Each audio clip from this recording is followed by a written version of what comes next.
Long, long ago, so long at the times when Ethiopia was still known as Abyssinia, there was a goat herd called Kaldi.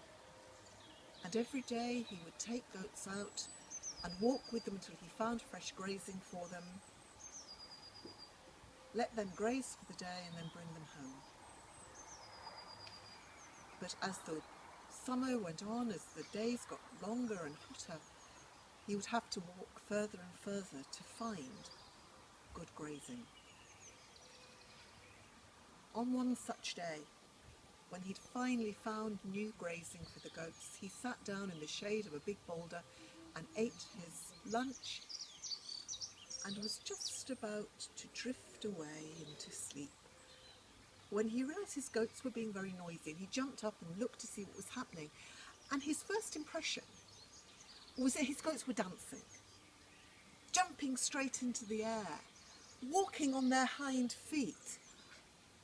And he went over to them. Nothing seemed to be wrong. They just seemed to be having a party. And he looked down at the bushes that they'd been grazing on and noticed that there were red berries on those bushes. And he gathered a handful and he looked at them. He smelt them. He licked one and then he popped it into his mouth and he chewed it. Oh, it was so bitter. He looked around at his goats. They didn't seem to be anything wrong, and so he went back, sat down again in the shade, and he didn't fall asleep. He was wide awake. And when he was home that night, having eaten his evening meal, he told his wife about finding these berries.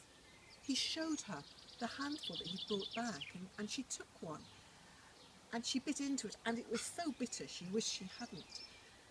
But she wished even more that she hadn't that night. She lay in bed, tossing and turning, unable to sleep. As Kaldi went out the next morning, she said, "If you find any more of those berries, bring back some more." And the next evening, after Kaldi had had his meal, she said to him, "I want you to take those berries, show them to the monks at the monastery." And Kaldi jumped up because he'd been chewing those berries again. Normally, once he'd sat down after his meal, that would be it for the night. But no, he jumped up and went off to the monastery. And he was taken to an old monk who was sitting in front of the fire. And he told him his story, told him about how his goats seemed to have been dancing and how they seemed to have been eating these red berries. And the monk looked at a handful of the berries. He smelt them.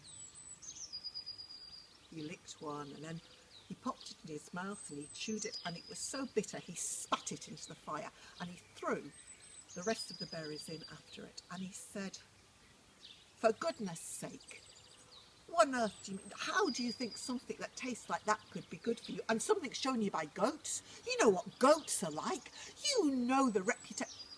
But even as he was berating Kaldi, monks were coming from other parts of the room because there was the most wonderful aroma. And one of them could see that the berries were no longer red, but they were dark brown, and they hoiked them out of the fire. They were very hard. And someone thought perhaps if they brought hot water and put the berries in, it might soften them up again. So that's what they did. But the berries didn't get any softer. The water became a lovely dark brown. And one of those monks took the first sip of coffee. So next time you sit down to enjoy coffee in whatever way you enjoy it most, spare a thought for Kaldi's dancing goats.